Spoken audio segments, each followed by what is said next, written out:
U.S. presidency in the balance, hinges on tight races in battlegrounds.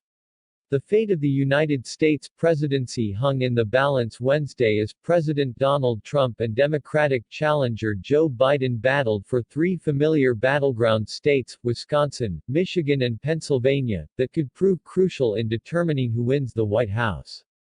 It was unclear when or how quickly a winner could be determined. The latest vote counts in Michigan and Wisconsin gave Biden a small lead in those states, but it was still too early to call the races. A recount seemed likely in Wisconsin, where an apparent losing candidate can request one if the margin is less than 1%. Hundreds of thousands of votes were still to be counted in Pennsylvania. Neither candidate cleared the 270 Electoral College votes needed to win the White House, and the margins were tight in several other battleground states. Top advisors for both Biden and Trump on Wednesday morning expressed confidence that they respectively had the likelier path to victory in the outstanding states.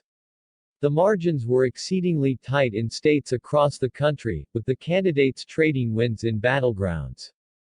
Trump picked up Florida, the largest of the swing states, while Biden flipped Arizona, a state that has reliably voted Republican in recent elections. U.S. President Donald Trump speaks in the East Room of the White House, early Wednesday, November 4, 2020, in Washington. AP photo, Evan Bucci. The high-stakes election was held against the backdrop of a historic pandemic that has killed more than 232,000 Americans and wiped away millions of jobs. Both candidates spent months pressing dramatically different visions for the nation's future, including on racial justice, and voters responded in huge numbers, with more than 100 million people casting votes ahead of Election Day.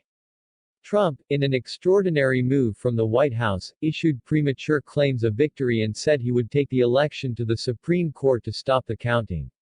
It was unclear exactly what legal action he could try to pursue. Senate Majority Leader Mitch McConnell discounted the president's quick claim of victory, saying it would take a while for states to conduct their vote counts. The Kentucky Republican said Wednesday that claiming you've won the election is different from finishing the counting. The president stayed out of the public eye but took to Twitter to suggest, without basis, that the election was being tainted by late-counted ballots. Biden, briefly appearing in front of supporters in Delaware, urged patience, saying the election ain't over until every vote is counted, every ballot is counted. It's not my place or Donald Trump's place to declare who's won this election, Biden said. That's the decision of the American people. Vote tabulations routinely continue beyond Election Day, and states largely set the rules for when the count has to end. In presidential elections, a key point is the date in December when presidential electors met. That's set by federal law. Several states allow mailed-in votes to be accepted after Election Day, as long as they were postmarked by Tuesday. That includes Pennsylvania, where ballots postmarked by November 3 can be accepted if they arrive up to 3 days after the election. Pennsylvania Gov. Tom Wolf said he had promised Pennsylvanians that we would count every vote and that's what we're going to do. Trump appeared to suggest those ballots should not be counted, and that he would fight for that outcome at the High Court. But legal experts were dubious of Trump's declaration. Trump has appointed 3 of the High Court's 9 justices including, most recently, Amy Coney Barrett. Democrats typically outperform Republicans in mail voting, while the GOP looks to make up ground in Election Day turnout. That means the early margins between the candidates could be influenced by which type of votes, early or Election Day, were being reported by the states.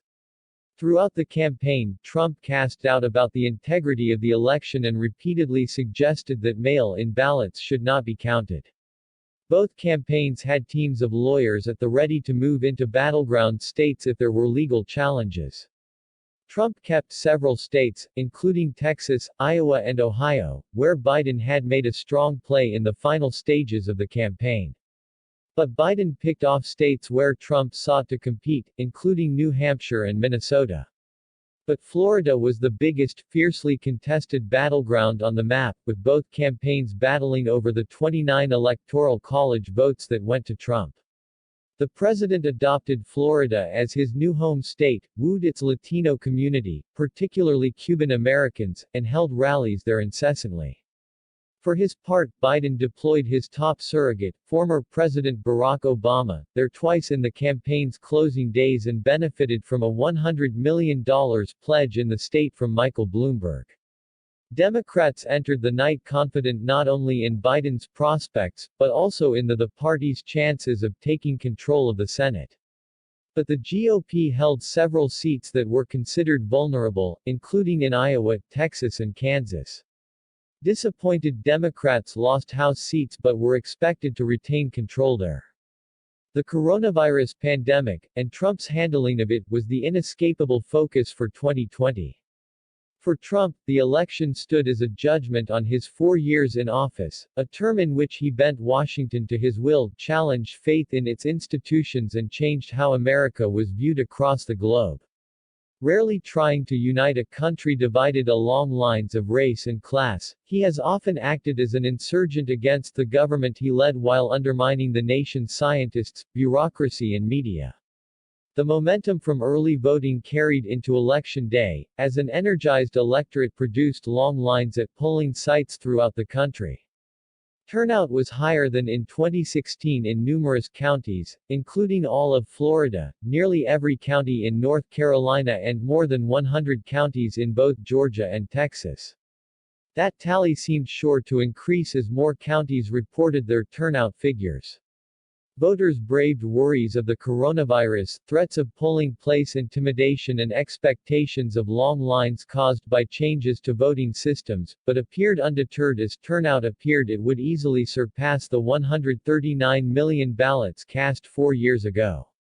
No major problems arose on Tuesday, outside the typical glitches of a presidential election. Some polling places opened late, robocalls provided false information to voters in Iowa and Michigan, and machines or software malfunctioned in some counties in the battleground states of Ohio, Pennsylvania, Georgia and Texas.